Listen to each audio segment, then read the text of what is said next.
আমাদের পরিচয় কোনো আলিয়া নয়, কওমি নয়, আহলে হাদিস নয়, হানাফি নয়, মাযহাবলা মাযহাব নয়, ওহাবি সুন্নি নয়। আমাদের এগুলো পরিচয় নয়। আমাদের পরিচয় হলো আমরা মুসলমান। একটা ঐক্যের প্ল্যাটফর্ম দরকার। আজকে যদি শুধু এই দেশের আলেম ওলামা যদি এক হতো, বাতিল শক্তি সবগুলো বঙ্গোপসাগরে হাবুডুবু খেত। কিন্তু এই চক্রান্তকে আজকের না, অনেক আগের থেকে হয়ে আসতেছে, অনেক আগের থেকে হয়ে আসতেছে। আলেমদেরকে এক হতে দেবে না, এটা ওদের চ্যালেঞ্জ। ওদের পলিটিক্যাল চ্যালেঞ্জ হচ্ছে, ওদের পলিসি হচ্ছে, আলেমরা যদি এক সুতার কাঠিতে আবদ্ধ হয়, ওই সুতা দিয়ে আমাদের নাকে ক্ষত দেবে। ওরা জানে। এই জন্য যুগ যুগ ধরে, শত শত বছর ধরে এই সাবকন্টিনেন্টের যারা প্রচলিত ডেমোক্রেসি, প্রচলিত রাজনীতি যারা করছেন, তাদের মূল এক নম্বর টার্গেট হলো আলেমদেরকে বিচ্ছিন্ন করে রাখো। আমার কথায় হয়তো অনেকে কষ্ট পাচ্ছেন কিনা জানি না। এই কথাগুলো জাতির জন্য খুব প্রয়োজন। এই কথাগুলো আলেমদের কানে যাওয়া দরকার। ভাববেন না যে একজনকে শেষ করে দিলে ও তো চলেই গেছে, আমার আর ধরবে না। পাখি খাঁচা থেকে মুক্ত হয়ে উনি হাসি মুখে বিদায় নিয়েছেন, উনি বেঁচে গেছেন। সম্মানিত ভাইয়েরা, এটা ভাবা যাবে না যে আমাকে ধরবে না, না, এটা ভুল চিন্তা। উকিল তো ইয়ামা উকিলের সাউরুল আবিয়াদ। আরবিতে একটা প্রবাদ আছে, বনের নেকড়ে 3 ষাঁড়কে টার্গেট করেছে, 3 ষাঁড়কে সে পর্যায়ক্রমে খাবে। এক ষাঁড়ের কালার হলো লাল, আরেকটা সাদা, আরেকটা কালো। তো 3টা একসঙ্গে ঘোরে, একসঙ্গে চলাফেরা করে। এখন একসঙ্গে ঘুরলে কি আর নেকড়ে ধরতে পারবে? 3 দুগুণে 6টা শিং। কটা শিং? 6টা শিং একসঙ্গে থাকে, নেকড়ে আর ধরতে পারতেছে না। তো কালো ষাঁড়কে ডাক দিয়ে বলে, এই কালো, তোমার তো বনে জঙ্গলে দেখা যায় না, এই জঙ্গলে কত হিংস্র জন্তু থাকে, তোমার পরামর্শ দিই, তুমি সাদাটার সঙ্গে থাকো না, ও তো দেখা যায়, ওর কারণে তুমি বিপদে পড়ে যাবা, ওর সঙ্গে চলাফেরা করো না। নেকড়ে টার্গেট হলো কেমন করে সাদাটাকে একা রাখা যায়। তো কালো আর ওর সঙ্গে থাকে না। লালটাকে সেম একই কথা বলেছে, লালও আর সাদার সঙ্গে ঘোরে না, সাদা এখন কি একা। সামনে পাইছে, ঘাড় একখান মটকান দিয়ে খাইয়া ফেলছে, এরপরে লালটাকে খাইছে। আগে প্রথমে কি করছে? ঐক্যের প্ল্যাটফর্মকে ভেঙ্গে চুরমার করে দিয়েছে, একটাকে খাইলো। সেকেন্ড লালটাকে খাইছে। কালোর সামনে সে যখন নেকড়ে দাঁড়াইছে, তখন এই কালো ষাঁড় বলছে, উকিল তুই ইয়মা উকিলা সাউরুল আবিয়াত, আমাকে তখনই খাওয়া হয়েছে যখন সাদাটার খাওয়ার বন্দোবস্ত হয়ে গেছে। এটা ভাববেন না যে আপনি মুক্ত আছেন, আপনি মুক্ত নেই। চান্স পাইলে কাউকে ছাড়বে না। এই জন্য সব দ্বন্দ্ব, সব ভেদাভেদ বলে গিয়ে আমাদের ঐক্যের প্ল্যাটফর্ম করার দরকার আছে না নাই? এই একতা কে দেখতে চান? আসতে বলবেন না, কে দেখতে চান? আল্লাহ দেখতে চান। আল্লাহ রাব্বুল আলামিন বলেন, ওয়া'তাসিমু বিহাবলিল্লাহি জামিআন ওয়া লা তাফাররাকু ওয়াযকুরু নি'মাতাল্লাহি আলাইকুম ইয কুনতুম আ'দাআন ফাআল্লাফা বাইনা কুলুবিকুম ফাআসবাহতুম বিনি'মাতিহি ইখওয়ানা। জোরে বলুন আল্লাহু আকবার। তোমরা আল্লাহর রজ্জুকে শক্ত করে ধরো, কোরআনটাকে শক্ত করে ধরো। ওয়ালা তাফাররাকু, বিচ্ছিন্ন হয়ো না। আকিমুস সালাহ ওয়া আতুজ যাকাত ওয়ালা তাফাররাকু, তিনি আল্লাহ তাআলা বলেন নাই। কিন্তু আল্লাহর রজ্জুকে, কোরআনকে ধরতে গেলে মত পার্থক্য সৃষ্টি হবে বলে এই জন্য এখানে তাফাররাকু শব্দ বলেছেন। আবার আরেক জায়গায় ওয়ালা তাতাফাররাকু ফি বলেছেন। দিন কায়েমের ক্ষেত্রে একটা আয়াত আল্লাহ রাব্বুল আলামিন দিয়েছেন সূরা শুরার মধ্যে, যারা পারেন ঠোঁট মিলিয়ে বলুন, শারা'a লাকুম মিনাদ-দীন মা ওয়াসসা বিহি নূহান ওয়াল্লাযী আওহায়না ইলাইকা ওয়া আওহায়না وأوحينا إلى موسى وعيسى أن أقيموا الدين ولا تتفرقوا فيه জোরে বলুন আল্লাহু আকবার। আল্লাহ রাব্বুল আলামিন বলেন কাম সারছে। চাচা আবার কোন সময় কি করলো? হ্যাঁ, এই তো বেলাইন হয়ে গেল। চাচা আপনি থাকেন, ওটা সময় মতো করতে হবে। এই ওঠে কারা? আমি কি দোয়া করে দেব? তো কোনো সমস্যা নাই তো? বলি আলহামদুলিল্লাহ, জোরে বলি আলহামদুলিল্লাহ। আমার তো মনে হয় গোটা দেশের মধ্যে সবচেয়ে মানে ফ্রেশ পিওর ফ্রেশ অক্সিজেনটা আপনারাই পান, আলহামদুলিল্লাহ। কেন জানেন? আপনার দক্ষিণে কি আছে বলেন? গোটা দেশের নাক এটা, গোটা দেশের কি নাক এটা, এটা হচ্ছে নাক। আমাদের বডির নাক আছে না? এই বাংলাদেশের নাক কোনটা? সুন্দরবন। এবং এই সুন্দরবনের ফ্যাসিলিটি, এই যে মানে গাছের যে উপকারিতা, গাছ থেকে যে আমরা বাতাসটা নেই, যে অক্সিজেনটা নেই, এটা সবচেয়ে বেশি পায় কোন অঞ্চল? আপনার অঞ্চল। বলি আলহামদুলিল্লাহ। অনেক নিয়ামতে ধন্য আপনারা, শুকরিয়া। সম্মানিত ভাইয়েরা, তাহলে প্রথম আহ্বান হলো অক্সিজেন যেমন বান্দার বাঁচার জন্য প্রয়োজন, কোরআন শেখা বান্দার জন্য তেমনই প্রয়োজন। নাম্বার 2 হলো আমরা পৃথক থাকবো না এক হব? বলে পৃথক থাকবো না এক হব? পৃথিবীতে সবচেয়ে বড় যুদ্ধ কোনটা? বিশ্বযুদ্ধ, দেশীয় যুদ্ধ না গৃহযুদ্ধ? বলেন বলেন। এই জন্য যখন আপনি তাফাররুকে যাবেন, চরম ফিতনা হয়ে যাবে, আপনি কিছুই করতে পারবেন না। আল্লাহ তাআলা বহুবার এই ব্যাপারে বলেছেন। এখন আসুন, আমি তো আলোচনা গোছায় নিতে একটু এদিক সেদিক যাওয়া লাগে। আমি মূল আয়াতের দিকে আস্তে আস্তে যাচ্ছি। সূরাটার নাম যেন কি বলছিলাম?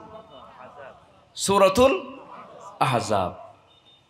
দল সমূহ, এক দল না, পার্টিস। হিজবুন থেকে আহজাব, হ্যাঁ, দল সমূহ। আল্লাহ রাব্বুল আলামিন এখানে শেষ আয়াতে, শেষ রুকুতে আল্লাহ তাআলা ইমানদারদেরকে ডাক দিচ্ছেন। ইমানদারদেরকে ডাক দিয়ে আল্লাহ তাআলা প্রথমে ভয় করতে বলছেন কাউকে না, প্রথম ভয় করতে হবে আমাদের কাকে? আল্লাহকে। এটা কিসের ভয়? বাঘের ভয়? বাঘের মতো? সিংহের মতো? না, এই ভয়টা হচ্ছে বান্দা যেন সকল প্রকার হারাম থেকে নিজেকে বাঁচাতে পারে। কেন? জাহান্নামের ভয়ে। কার হুকুম?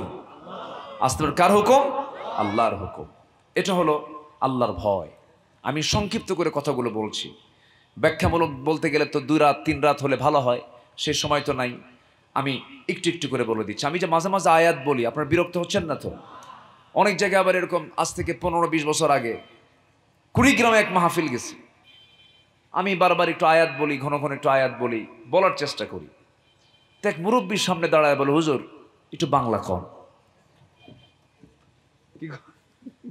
বাংলা বলে, অনেকে বুঝতে চায় না। আমার দেশের কিছু শ্রোতাও নষ্ট করেছে কিছু আলোচক, আছে না নাই বলেন তো? আছে, নষ্ট করে ফেলেছে। আপনি যখন দেখবেন আয়াতের সংখ্যা বেশি, তখন দেখবেন যে এই মাহফিলটা বরকতময় বেশি। বলি আলহামদুলিল্লাহ।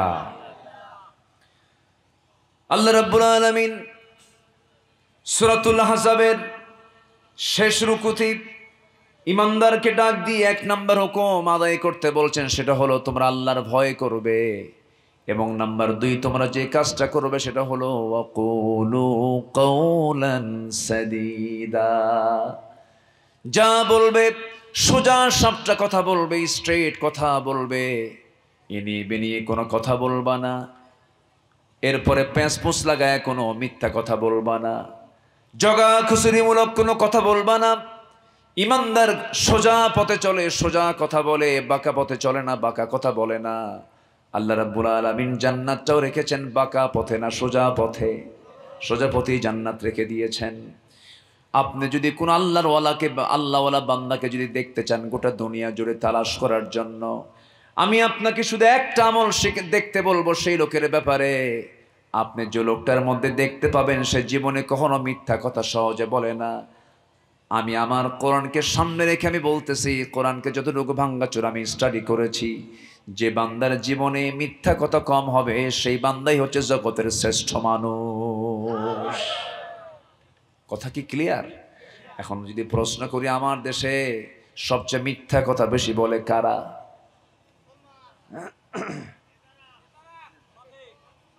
দেখেন জনগণ ঠিকই বোঝে, তো বোঝে না, সব তো বোঝে। কথা বলবো, কথা বলবো, কথা বলবো। তাহলে সত্যের বিপরীত হলো মিথ্যা। সত্যের বিপরীত কি? সত্যের পুরস্কার হলো জান্নাত। আস-সিদকু ইয়াহদি ইলাল বির ওয়াল বিররু ইয়াহদি ইলাল জান্নাহ। সত্যের বিনিময় কি? জান্নাত। মিথ্যার বিনিময় কি? জাহান্নাম। ওয়াল কিযবু ইয়াহদি ইলান নার। মিথ্যা মানুষকে জাহান্নামের দিকে নিয়ে চলে যায়, জাহান্নামের রাস্তা মিথ্যা দেখায় দেয়। আজকে এত মিথ্যা কথা বলে, তাজা ধরফরা, হ্যাঁ, কি মিথ্যা কথাগুলো বলে। সোনার বাংলা, সোনার দেশ, দিনের কাম রাতেই শেষ। আসতে পারেন কেন? হ্যাঁ, আচ্ছা বলেন তো, আমার দেশে মানুষ বেশি না চোর বেশি? ভালো করে কন, আমার দেশে মানুষ বেশি না চোর বেশি? চোরই তো বেশি। এটা আমার জরিপ নয়, এটা নেতা জরিপ দিয়ে গেছেন। নেতা, এদেশের স্বাধীনতার স্থপতি বঙ্গবন্ধু শেখ মুজিবুর রহমান, তিনি বলেছিলেন স্বাধীনতার পর তার এই বক্তৃতা এখনো অনলাইনে ভাসতেছে, আপনারা বাড়িতে গিয়েও শুনতে পাবেন, দেখতে পাবেন। উনি বলেছেন, এই দেশের মানুষ দেশ স্বাধীন করে পায় হলো, মানুষ দেশ স্বাধীন করে পায় হলো গ্যাসের খনি, তেলের খনি, স্বর্ণের খনি, আর আমি পাইছি চোরের খনি। এটা কি আমার কথা না নেতার কথা? হ্যাঁ, উনি বলেন আমার ডানে চোর, আমার বামে চোর, আমার সামনে চোর, আমার পেছনে চোর, সব চাটার দল চারটে চুট্টে খাইয়া ফালাইয়া দেয়। আমি কি আমার কথা বললাম না কপি করলাম? আমি কি আমার কথা না কপি করলাম? এটা কি আমার কথা না নেতার কথা? নেতা মারা গেছেন, কিন্তু তার ডানে বামে সামনে পেছনের লোকগুলো এখনো আছে না নাই? এখনো আছে না নাই? চোর ছাঁটাই করেন, দেশ উন্নত হয়ে যাবে। চোর ছাঁটাই করেন, এই তো উত্তরও তো আছে। আমার বন্ধুগণ, চোর হলো দু প্রকার। একটা হলো অভাবী চোর, আর একটা হলো স্বভাবী চোর। কেউ চুরি করে পেটের ক্ষুধায়, আর কেউ চুরি করে হলো স্বভাবে। হাজার হাজার কোটি টাকার মালিক, এরপর হলমার্ক কেলেঙ্কারি করে। হাজার হাজার কোটি টাকার মালিক ব্যাংক লুটপাট করে। এমন বড় ডাকাতি চোর আছে না নাই? এরা কি পুকুর চুরি করে না সমুদ্র চুরি করে? পুকুর তো ছোট। আমার ভাইয়েরা, ইসলাম অভাবী চোরকে শাস্তি দেয় না। পেটের ক্ষুধায় যে চুরি করেছে, ইসলাম তাকে শাস্তি দেবে না। ইসলাম শাস্তি দেবে তাকেই যারা কলমের খোঁচা দিয়ে, যারা হাজার হাজার কোটি টাকা যারা লোপাট করে। এই চোর আমার দেশে কম না বেশি? আল্লাহ বলছেন, ওয়াস-সারিকু ওয়াস-সারিকাতু ফাকতাউ আইদিয়াহুমা। চোর এবং চুন্নি, আল্লাহ মহিলাও বাদ দেন নাই। চোর এবং মহিলা চোর চুরি করে ধরা পড়েছে, ফাকতাউ আইদিয়াহুমা, তার হাতটা কেটে ফেলে দাও। এদেশের বিখ্যাত ধনী, বিশাল বড় ধনী, সৌদি আরবে ব্যবসা করতে গেছে, কন্ট্রাক্টারি করতে গিয়ে চুরি করে ধরা খাইছে। জানেন না? ইতিহাস জানা আছে তো। 80-র দশকের ঘটনা। চুরি করে ধরা খাইছে সৌদি গভর্নমেন্ট। সে বলে ফেললো, আপনি যত বড়ই ধনী হন না কেন, যত বড় বিশেষ ব্যক্তি হন না কেন, চুরি করেছেন, ধরা খেয়েছেন, হাত কাটতেই হবে। তৎকালীন রাষ্ট্রপতি তিনি যখন অনুরোধ করলেন, অনুরোধ রক্ষা করতে গিয়ে তারা বাম হাতটা না কেটে নিয়ে তার কানে কনিষ্ঠ আঙ্গুলটা কেটে নিয়েছিল। আমার বন্ধুগণ, কোন চোরের যদি হাত কাটা হয়, কোন ডাকাতের যদি বাম পা ডান হাত যদি কেটে ফেলে দেওয়া হয়, জেনাকারকে যদি মিয়াতা জালদা 100 দররা মারা হয়, বিবাহিত জেনাকারকে যদি সামনে প্রকাশ্য যদি কতল করা হয়, এই সমস্ত আইনগুলো দিয়েছেন একমাত্র তিনি কে? তিনি কি বান্দার কল্যাণ বোঝেন না? অবশ্যই বোঝেন। আজকে যদি এগুলো সমাজে চালু থাকতো, এই সমস্ত আইনকে অনেকে মানতেই চায় না, আবার মুসলমান দাবি করে, আছে না নাই? আল্লাহ তাআলা এই বিধানগুলো আজ থেকে 1500 বছর আগে কেন দিয়েছেন, কি জন্য দিয়েছেন, কারণ তিনি জানেন কোন কল্যাণে বা কোন আইনে বান্দার জন্য কল্যাণ হবে তিনিই তো ভালো বুঝবেন। সূর্য বানিয়েছেন যিনি, আইন দিয়েছেন তিনি। বাতাস সৃষ্টি করেছেন যিনি, আইন দিয়েছেন তিনি। আমাকে বানিয়েছেন যিনি, আইন দিয়েছেন তিনি। তিনি বুঝেন ভালো মন্দ। এই জন্য আল্লাহ তাআলা যে বিধানগুলো দিয়েছেন, এখানে যুক্তি চলবে না গ্রহণ করতে হবে? গ্রহণ করতে হবে।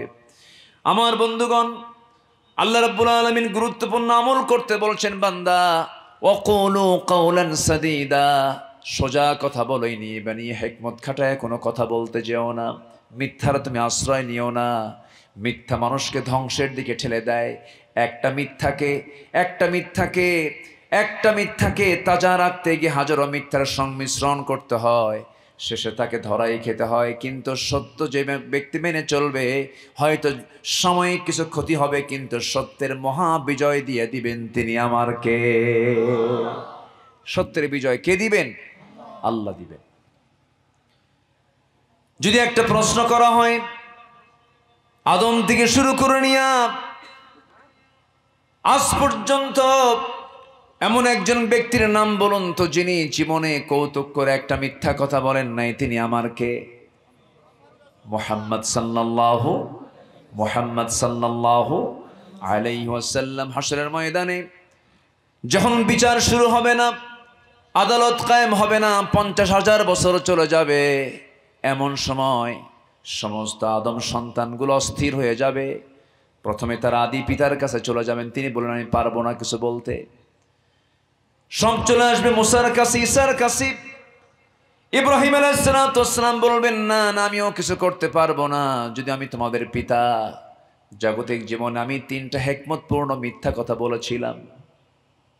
আমাকে যখন প্রশ্ন করেছিল মূর্তি ভাঙছে কে, মূর্তিকে জিজ্ঞাসা করো। কি ঠিক আছে না? ঠিক আছে না? মূর্তিকে জিজ্ঞাসা করো। যখন তাকে বলা হলো চলো আমরা এলাকার বাইরে চলে যাই, না আমি অসুস্থ, ইন্নী সাকিম, আমি সাকিম বলে ফেলেছি। আমি বলেছি মূর্তিকে জিজ্ঞাসা করো। আমাকে প্রশ্ন করা হয়েছিল আমার বউ সম্পর্কে, আমার বউটা তোমার, আমার বউকে নিয়ে আমাকে যখন প্রশ্ন করা হলো, এই মহিলার পরিচয়টাকে আমি বলছিলাম আমার এটা বোন হয়। যদিও মিথ্যা নয়, কিন্তু আমার কাছে আমি লজ্জাবোধ হচ্ছে, আমি কিছুই করতে পারবো না। তোমরা চলে যাও আখিরে জামানার পয়গম্বর জনাবে মুহাম্মদ রাসূলুল্লাহ সাল্লাল্লাহু আলাইহি ওয়াসাল্লামের কাছে চলে যাও। সমস্ত লোকজন আমার নবীর কাছে চলে আসবে। আমার নবীজি মাকামে মাহমুদি সেজদায় পড়ে থাকবেন। আল্লাহ তাআলা রাসূলকে বলবেন আপনি সেজদা থেকে মাথা উঠান, আজকে আপনি যা বলবেন আমি আল্লাহ তাই কবুল করে নেব। আমার নবীজি হাসরের ময়দানে মোট 4 বার আসবেন। কয়বার? 4 বার আসবেন। কোন মিথ্যুককে তিনি জান্নাতে নেবেন না, মিথ্যুকের পক্ষে সুপারিশ করবেন না। ইমানদারের সবচেয়ে বড় গুণ হলো সততা, ইমানদারের সবচেয়ে বড় গুণ হলো সত্যবাদিতা। আর মুনাফিকের সবচেয়ে 1 নম্বর বদ গুণ হলো কি বলেন? মিথ্যা। ইন্নাল মুনাফিকিনা লাকাযিবুন। আল্লাহ সাক্ষ্য দিচ্ছেন মুনাফিকরা 1 নম্বর বদগুণ হলো তারা মিথ্যাবাদী হয়। কি হয় বলেন? মিথ্যাবাদী। তাহলে কি আমরা মিথ্যার কাতারে থাকবো না সত্যের কাতারে থাকবো? সত্যের কাতার হলো ইমানদারের কাতার, আর মিথ্যার কাতার কিসের কাতার? মুনাফিকের। বলেন কিসের? বিশের বলেন কিসের? মুনাফিকের কাতার। মানুষ যখন কথা বলে জিহবাদি বলে, এই জন্য রাসূল বলেছেন তোমরা জিহ্বা কি তাজা রাখবে আল্লাহর জিকির দিয়া। এমন একটা জিকির আছে যে জিকিরটা বলতে 1 মিনিটও লাগে না, কিন্তু এত সওয়াব আল্লাহ রাব্বুল আলামিন রেখে দিয়েছেন। আসমান জমিন যত ফাঁকা জায়গা, সব ফাঁকা জায়গা আল্লাহ পাক সওয়াব দিয়ে ভরপুর করে দেন। 1 মিনিটও লাগে না, 30 সেকেন্ডে শেষ। আমার সঙ্গে সবাই বলেন সুবহানাল্লাহ, আলহামদুলিল্লাহ, লা ইলাহা ইল্লাল্লাহ, আল্লাহু আকবার, ওয়ালিল্লাহিল হামদ। লাগছে 1 মিনিট? লাগছে? লাগে নাই। অথচ সারাদিন কত গল্প করি, কত গুজব করি, 4 দোকান গরম বানায় ফেলি, কত গীবত শিকায়েত করি। গীবতের গুনাহ বড় না জেনার গুনাহ বড়? বলেন, আস্তে কয়। কিসের গুনাহ বড়? জেনার গুনাহ বড় না গীবতের গুনাহ বড়? জেনার শাস্তি কি? জেনার শাস্তি হলো যে বিয়ে করে নাই তার জন্য 100 দররা। যদি বিবাহিত কোনো পুরুষ যদি জেনার কাজে লিপ্ত হয় তাকে কতল করে দুনিয়া থেকে বিদায় করে দাও। অথচ সেই জেনার চাইতে রাসূল বলে দিলেন আল গীবাতু আশাদ্দু মিনাজ জিনা, গীবত করা হলো ওই জেনার চেয়েও বড় ভয়ঙ্কর। সেই গীবতের গুনাহগুলো মানুষ কি দিয়ে করে বলেন? জিহ্বা দিয়া করে।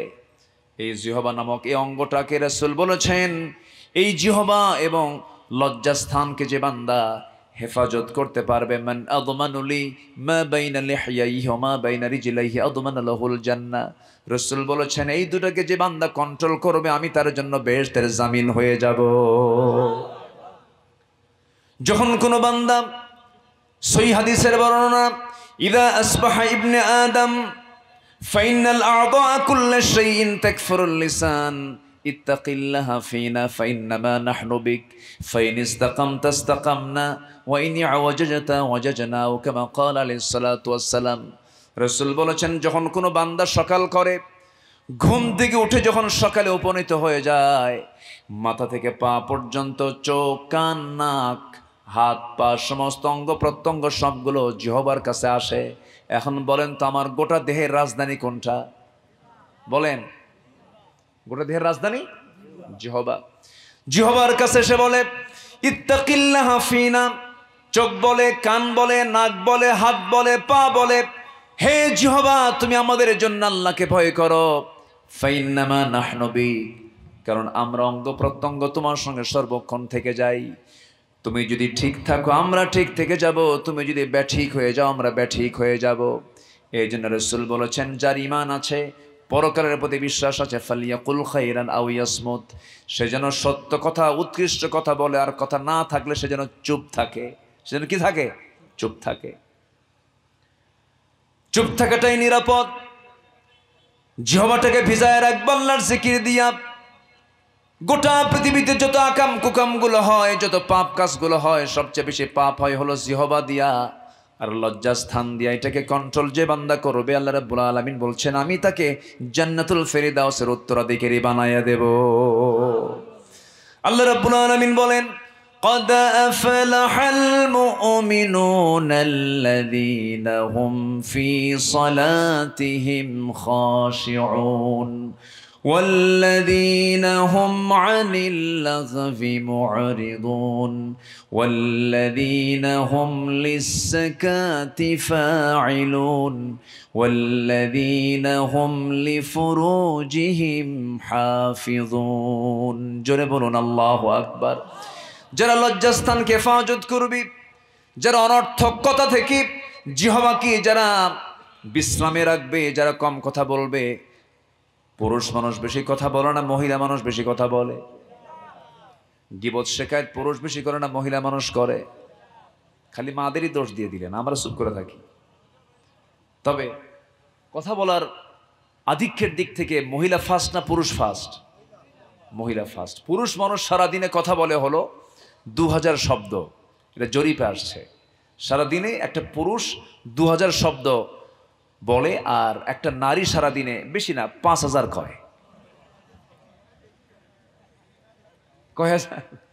তাহলে কত হাজার বেশি হলো? হ্যাঁ, বেগুন কিনছেন, বেগুন কিনে বাড়িতে গেছেন, কিন্তু বৃষ্টির দিনের বেগুন ঠিক থাকে? হ্যাঁ, বৃষ্টির বেগুন কি হয়? পোকা হয়। পোকা কিন্তু দেখাও যায় না, ও যে ঢুকলো কোন দিক দিয়ে বোঝা যায় না, একমাত্র বটিতে পড়ার পরে টের পাওয়া যায়। তো বটিতে যখন বউ যখন কুটতে নিয়েছে দেখে যে পোকা, ওই যে বেগুন পোকার তফসির শুরু হলো একদম জোহরের আজান পর্যন্ত 9টা থেকে। এই বয়ান চলল। এখন এটা মেয়েদের স্বভাব, আল্লাহ তাআলা এটা মেয়েদেরকে স্বভাব দিয়ে বানিয়েছেন, এটা আমাদের মাথায় রাখতে হবে। মেয়েরা বেশি কথা বলতে হবে ওদের, তাছাড়া উপায় নাই। কারণ বাচ্চা কাচ্চা মানুষ করতে গেলে কথা কম লাগে না বেশি লাগে? বেশি লাগে। বাচ্চাকে একটা ঘুমাতে কত সময় লাগে? আমি তো বাচ্চার বাপ হয়েছি, যারা বাচ্চার বাপ হয়েছেন তারাও তো বুঝেন একটা মা কি পরিমাণ ধৈর্যের পিরামিড তাকে হতে হয়। এক কথা বারবার বলতে, বাবা থাম থাম, কোলে নেয়, বুকে নেয়, হাতে নেয়, সারাক্ষণ ডিস্টার্ব করতেছে, মার কোনো কথা নেই, মুখ দেখে শুধু জেকের বেরোচ্ছে, বাবা থামো, বাবা থামো, বাবা থামো। আমি আপনি পারবেন? পারবো? আমরা পারবো? হ্যাঁ, একদিন শুধু দায়িত্ব দেবে যে তুমি একটু 24 ঘন্টা দেখো, কয়টা যে আষাঢ় খাবে আল্লাহই জানে। আমি কি ভুল বলতেছি? আমরা পারবো না। আমরা কথা কম বলি, আমরা কথা কম বলি অভ্যস্ত। মেয়েরা এই জন্য বেশি কথা বলে। আলহামদুলিল্লাহ বলেন, জোরে বলেন আলহামদুলিল্লাহ। কারণ আমার ওয়াজ তো মেয়েরাও শুনতেছে। হ্যাঁ, একটা ব্যালেন্স করতে হবে না? কষ্ট পাচ্ছেন নাকি? তাহলে জিহবার লাগাম টেনে ধরার দরকার আছে না নাই? ইমানদার কথা বলে অতিরিক্ত না মেপে মেপে? ইমানদারের কথা হবে কি অতিরিক্ত এক্সেস না মেপে মেপে? মেপে মেপে। বেশি বললেই গীবত হবে, মিথ্যা অপবাদ দিলে বহতান হবে, কুধারণা করলে পরে মারাত্মক গুনাহ হবে। এই জন্য সব কিছুতেই জিহবার ফাংশন, এটাকে আমরা কন্ট্রোল করব। জোরে বলি ইনশাআল্লাহ। আল্লাহ তাআলা বলছেন এই জিহ্বা যদি ঠিক রাখতে পারো, এখন আল্লাহ তাআলা পুরস্কারের কথা বলছেন। একটু কান লাগান। কথাগুলো যদিও হয়তোবা একটু একটু এটা কি বলবো, কি ভাষায় বলি, অস্পষ্ট হচ্ছে, একটু দুর্বোধ্য হচ্ছে, কিন্তু কথাগুলো কিন্তু অত্যন্ত গুরুত্বপূর্ণ। বেশি কিছু লাগবে না। একটা বান্দা যদি তার জীবনে দুটো অঙ্গকে যদি শুধু নিয়ন্ত্রণ করতে পারে, জিহ্বা দিয়ে মিথ্যা কথা বলবো না, লজ্জাস্থান দিয়ে কোন হারাম রিলেশন করবো না, ওই লোকের জন্য জান্নাত অপরিহার্য। যেরকম সুবহানাল্লাহ, এটা বিশাল ব্যাপার। কিন্তু আমার বন্ধুগণ, এক সাহাবীর ভিতরে একটা বদভ্যাস ছিল মিথ্যা কথা বলা। নতুন দিন গ্রহণ করেছেন, নবীর কাছে গিয়ে সামনে দাঁড়ায় বলছেন, হুজুর আমাকে শুধু একটা আমল শেখায় দেন। রাসূল বললেন, তোমাকে আমি একটা আমলই শেখায় দেবো, এর চেয়ে বেশি আমল তোমার করা লাগবে না। কি? মিথ্যা কথা বলবা না। কটা আমল শেখায় দিলেন? একটা। ওই নতুন সাহাবীর ভিতরে নতুন দিন গ্রহণ করেছেন, নতুন ইসলাম তিনি গ্রহণ করেছেন। তার মধ্যে চুরির অভ্যাস ছিল, মদ্যপানের অভ্যাস ছিল, জেনার অভ্যাস ছিল।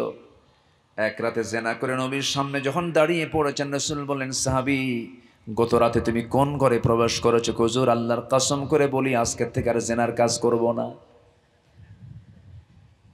পরের রাতে চুরি করে নবীর দরবারে হাজির হওয়া মাত্র রাসূল বললেন, সাহাবী গত রাতে তুমি কোন ঘরে গিয়েছিলে? হুজুর আল্লাহর কসম করে বলে আর কোনোদিন চুরি করব না। পরের রাতে মদের বোতল হাতে নিয়ে পরের দিন সকালবেলা নবীর সামনে হাজির হয়। রাসূল বলেন, গত রাত্রে তুমি কিসের বোতল হাতে নিয়েছিলে?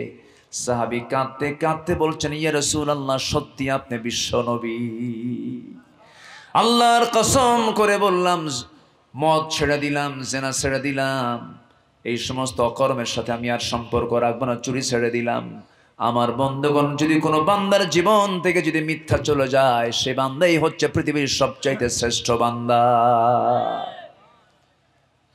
আমার বন্ধুগণ, এই দুনিয়া ছেড়ে আমিও চলে যাব, আপনিও চলে যাবেন।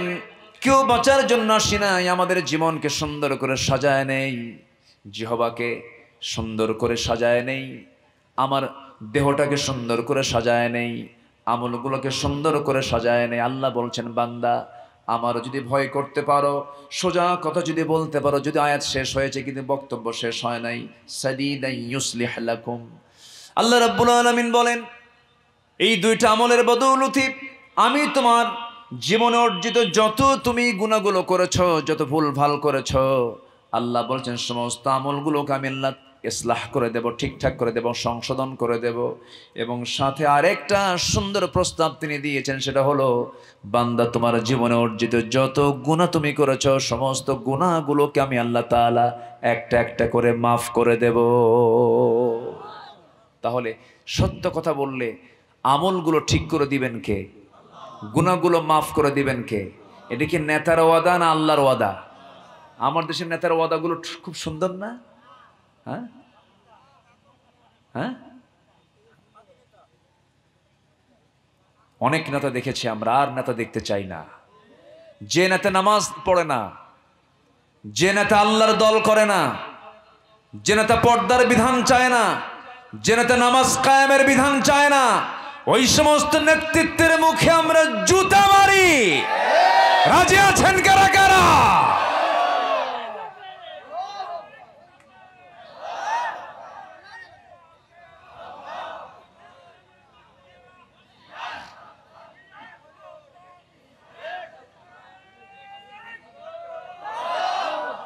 আল্লাহ কবুল করুন, জোরে বলি আমিন, আরো জোরে আমিন।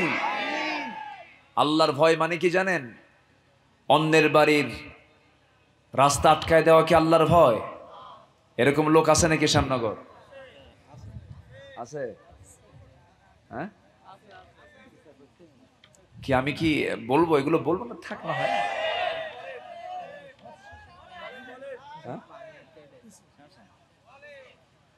অনেক রাত হয়ে যাচ্ছে, কি করি, শেষ করে দেব নাকি? এত সুন্দর মানুষ আপনারা, বলি আলহামদুলিল্লাহ।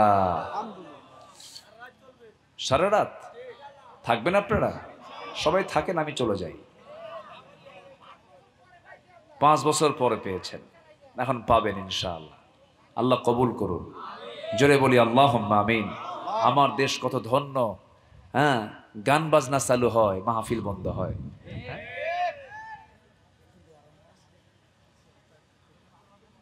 সম্মানিত ভাইয়েরা, যারা কোরআনকে অচল করতে চায় তারা অচল হয়ে যাবে। ফেরাউন নাই কিন্তু, হামান কিন্তু নাই, নমরুদ কিন্তু নাই, আবু জেহেলরা নাই, সব বিদায় নিয়েছে। যারা নতুন দুনিয়াতে, যারা নতুন আবু জেহেলের নাতিপুতি আছে, এরাও একদিন শেষ হয়ে যাবে। জোরে বলি ইনশাআল্লাহ, আর জোরে বলি ইনশাআল্লাহ। সম্মানিত ভাইয়েরা, তাহলে আল্লাহর ভয় করব আমরা, সত্য কথা বলবো আমরা, আল্লাহ আমার গুনাহগুলোকে মাফ করে দিবেন। এরপর আল্লাহ তাআলা বলছেন, খুব গুরুত্বপূর্ণ একটা এখানে ওয়ার্ডার আসছে, সেটা হলো জীবনে আনুগত্যর, জীবনে যদি আনুগত্য করতে হয় দুজনের তোমরা আনুগত্য করবে। 1 নাম্বার কার? আসতে বলবেন না, কার? নাম্বার 2 হচ্ছে মুহাম্মদ সাল্লাল্লাহু আলাইহি ওয়াসাল্লাম। একটা প্রসঙ্গ ভুলে গেছি। রাসূল বলেছেন, আমার উম্মতের যদি কষ্ট না হতো, প্রতিবেশীকে আমি সম্পত্তির ওয়ারিস বানায় দিতাম। প্রতিবেশীকে সম্পত্তির কি বানায় দিতাম? ওয়ারিস বানায় দিতাম। অনেক প্রতিবেশী আছে নিজের প্রতিবেশীর রাস্তা আটকায় দেয়, আছে কি না? হয়তো ঘরের সঙ্গে ঘর, তার জায়গা দিয়ে যেতে হবে, একটু গন্ডগোল লাগছে, খোটা কাটছে। এটা মনে হয় শ্যামনগর নাই, মনে হয় এগুলো খোটাগাড়া আছে, খোটাগাড়ে খোটা পুঁতে, হ্যাঁ খোটা পুঁতে দেয়। কেন? হ্যাঁ হ্যাঁ হ্যাঁ, এই যে আপনি খোটা পুঁতলেন, এই যে আপনি বড় অপরাধ করে ফেললেন, কারণ আপনি যার জন্য খোটাটা সেখানে গাড়লেন, আপনি যে বান্দাটাকে আপনি আটকায় দিচ্ছেন, সেই বান্দাটা কার বান্দা? জায়গাটা কার? জায়গাও আল্লাহর, বান্দাও আল্লাহর। আপনি আটকানোর কি? আপনি তো আটকাতে পারেন না। রাসূল বলেছেন, যে বান্দা দুনিয়ার জিন্দেগিতে কোনো বান্দার রাস্তা তৈরি করে দিবে, আল্লাহ তাআলা তার জন্য জান্নাতের রাস্তা তৈরি করে দিবেন। যেরকম সুবহানাল্লাহ। আমার বন্ধুগণ, আপনি মানুষকে ক্ষমা করবেন, আপনি মানুষের জন্য উদার হবেন, আল্লাহ আপনার জন্য উদার হবেন।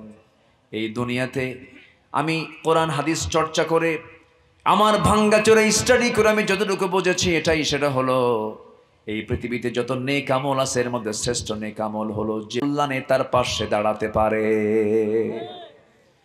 এর চাইতে বড় কল্যাণমূলক কাজ আর এর চাইতে বড় সওয়াবের কাজ আর দ্বিতীয়টা নাই। প্রতিবেশীর সঙ্গে সম্পর্ক রাখে না, বিয়ের সময় প্রতিবেশীকে দাওয়াত দেয় না, আছে কিনা? প্রতিবেশী দাওয়াত পায় না। আমেরিকা বন্ধু থেকে আমেরিকা থেকে দাওয়াত খেতে আসে, প্রতিবেশী দাওয়াত পেল না। কিন্তু আপনি যখন মারা যাবেন, মারা যাওয়ার সঙ্গে সঙ্গে আমেরিকার সেই বন্ধু কিন্তু আপনার কাছে আসতে পারবে না।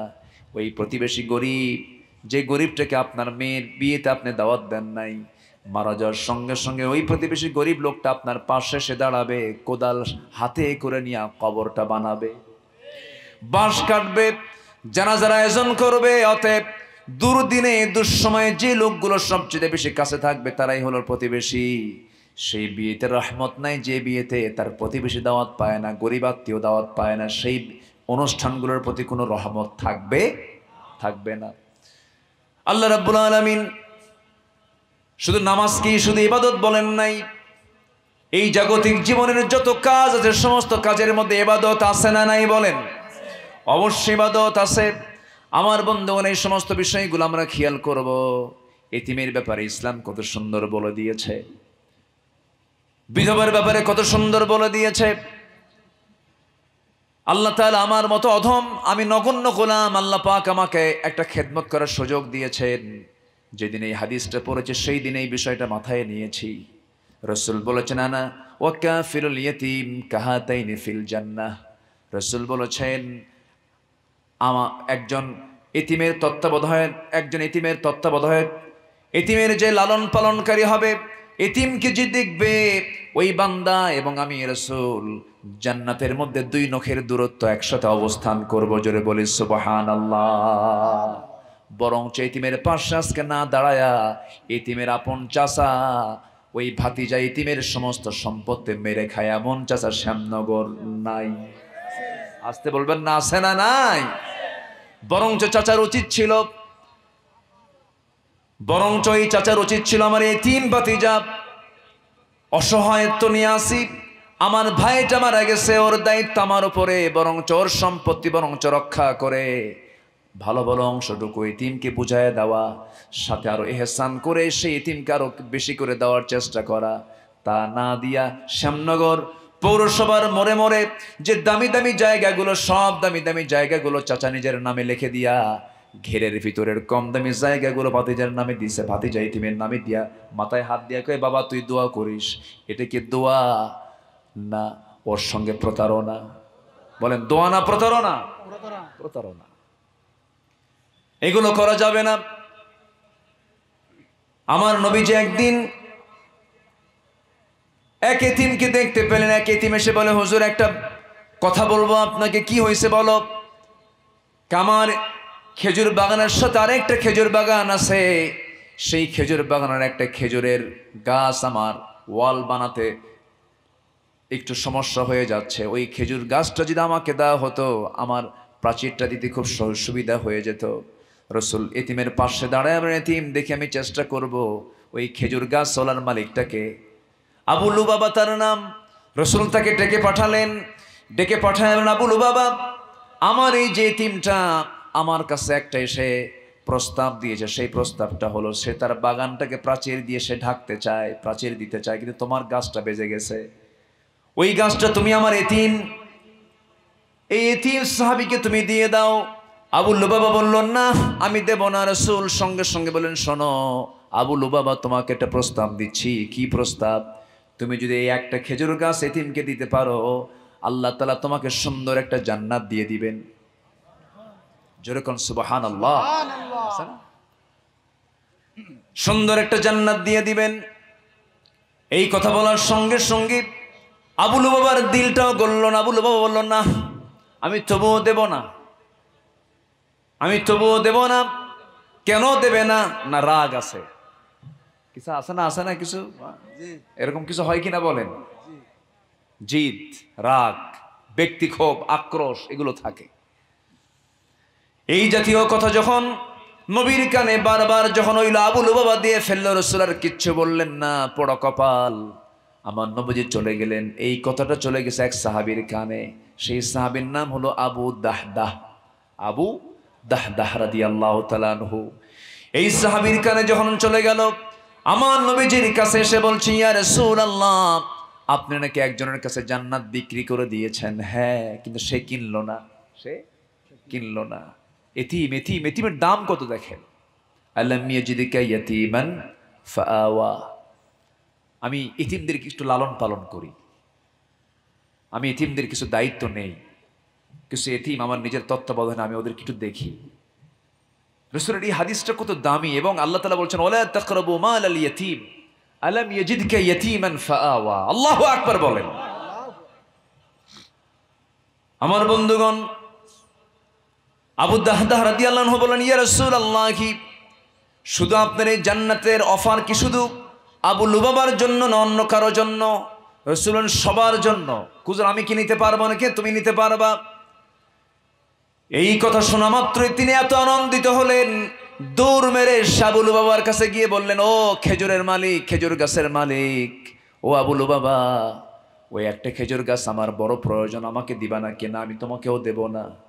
তুমি কি চাও বলো, তুমি যা চাইবা আমি তাই দিয়ে দেব। এবার আবু লুবাবা বলছে, তুমি কি দিতে চাও বলো। আবু লুবাবার প্রশ্নের জবাবে আবু দাহদাহ বলছেন, শোনো, এই মদিনার ভিতরে সবচেয়ে সুন্দর বাড়িটা আমার, যার চতুর্পাশে 600টা খেজুর গাছ আছে। 600টা খেজুর গাছের ঠিক মাঝখানে আমার বাড়ি, উন্নত বাড়ি, উন্নত আমার খেজুর বাগান। আমার বাড়ি সহ খেজুর বাগানটা আমি তোমাকে টোটাল দিয়ে দেব, তবু তুমি আমাকে ওই একটা খেজুর গাছ আমাকে দিয়ে দাও, আমার এতিমের পাশে দাঁড়ানো দরকার। যেরকম সুবহানাল্লাহ। আবু লুবাবা ছিল দুনিয়ামুখী,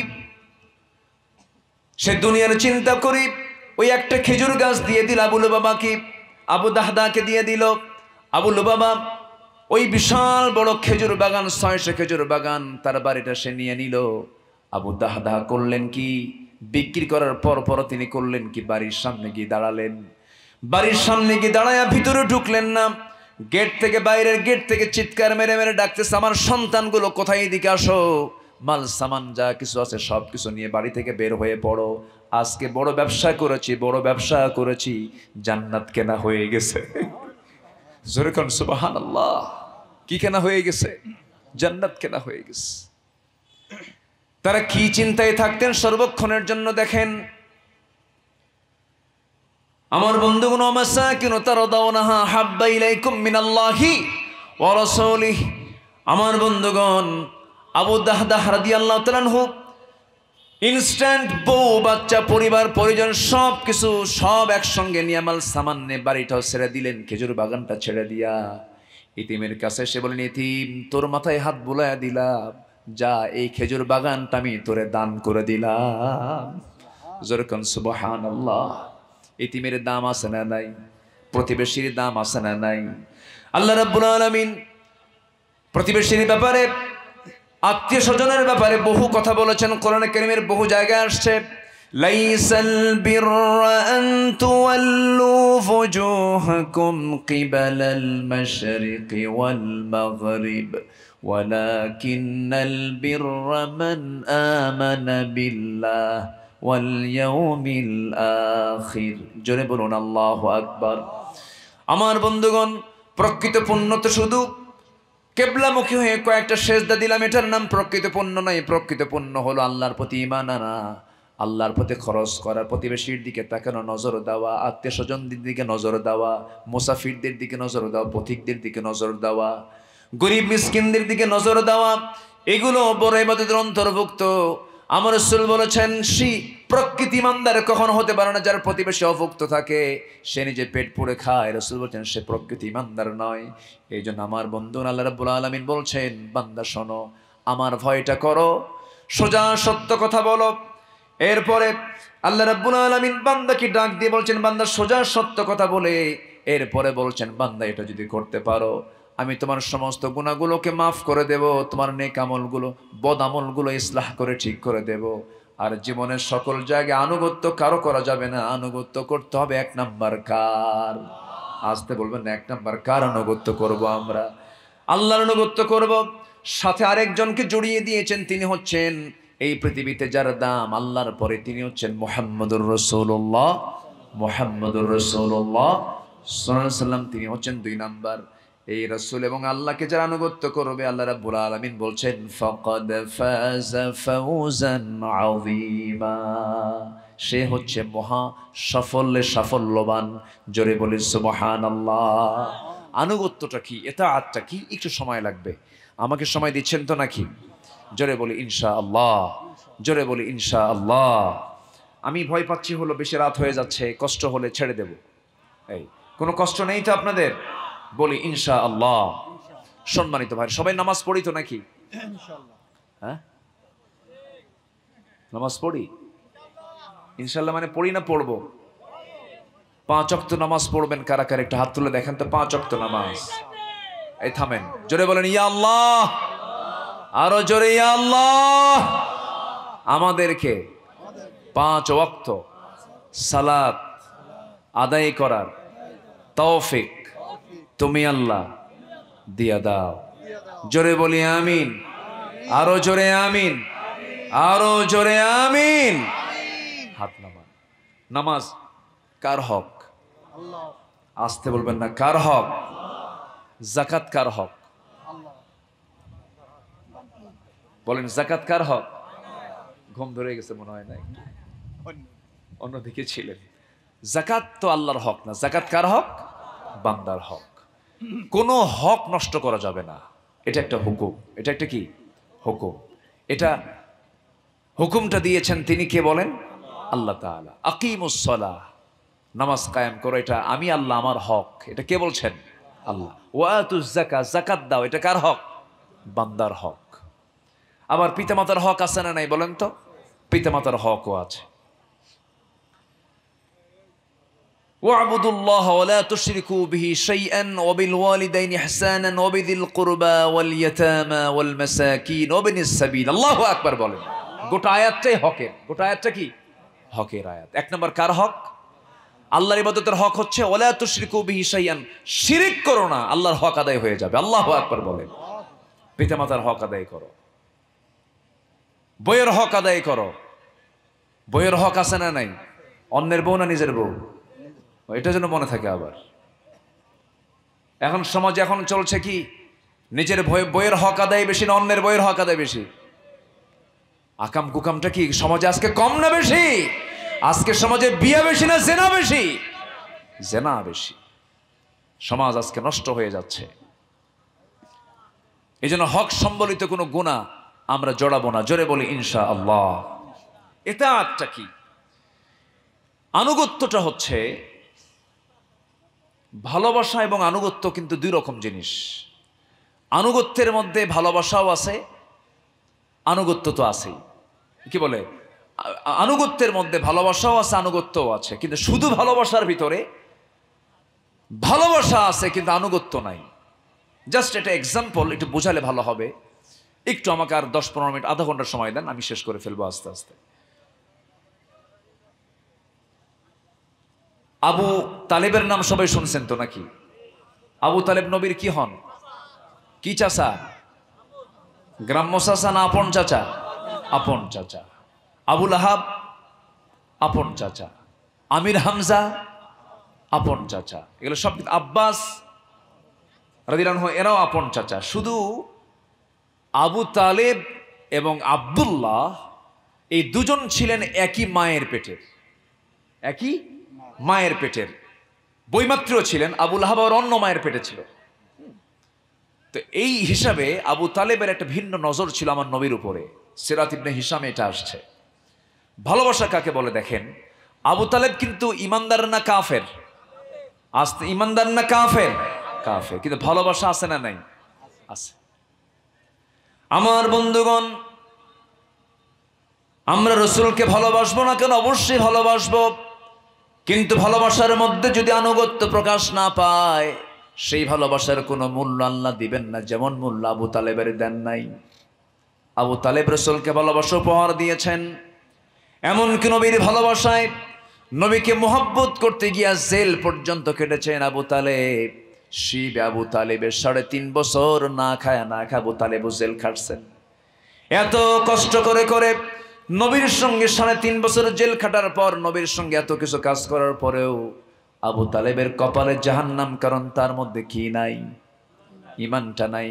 ভালোবাসা আছে কিন্তু আনুগত্য নাই। আনুগত্য যার নাম, তার নাম হচ্ছে ইমান। আনুগত্য যখন আপনি করতে যাবেন, ইমানটা পরিপূর্ণ হয়ে যাবে, আনুগত্য থাকবে না, আপনার ইমানও থাকবে না। আল্লাহ তাআলা বলছেন, ওমাইয়ুতি আল্লাহ ওয়া রাসূলা, যে ব্যক্তি আল্লাহ এবং নবীর আনুগত্য করবে। আবু তালেব আনুগত্য করতে ব্যর্থ হয়েছেন, ভালোবাসার কোনো কমতি ছিল না। আমার ইতিহাস পড়তে নিলে সবচেয়ে বেশি আফসোস হয় আবু তালেবের ক্ষেত্রে। আহারে, আবু তালেব কি করেন নাই? নবীজিকে ব্যবসা শিখিয়েছেন। 8 বছর বয়সে নবীকে তার হাতে তিনি তুলে নিয়েছেন, তাকে ব্যবসা শিখিয়েছেন, বিয়ে করিয়েছেন। নবুয়তের সময় পর্যন্ত কত কিছু নবীর পক্ষে তিনি কাজ করেছেন, কত সংগ্রাম তিনি করেছেন, কাফিরদের বিরুদ্ধে অবস্থান পর্যন্ত নিয়েছেন। এত কিছু করার পরেও, এত নবীর পিছনে তোর অবদান থাকার পর আবু তালেব জাহান্নামে চলে যাবে। কারণ ভালোবাসা এক জিনিস, আনুগত্য এক জিনিস। রাসূল বলেন, চাচা আপনি আমার জন্য যা কিছু করেছেন আমি খুব খুশি চাচা। আমার অনেক সাহাবী এত কিছু করতে পারে নাই, শুধু আপনি একটা বারের জন্য আপনি কালেমার ঘোষণা দিয়ে দেন, একটা বারের জন্য আপনি তাওহীদের ঘোষণা দিয়ে দেন। পুরো কালেমা যদি নাও পড়েন, আপনি শুধু বলবেন লা ইলাহা ইল্লাল্লাহ, আমি আপনার জন্য বেহেশতের জামিন হয়ে যাব। আবু তালেব বলছে, মুহাম্মদ আমি তোরে খুব ভালোবাসি মুহাম্মদ, কোনো সন্দেহ নাই।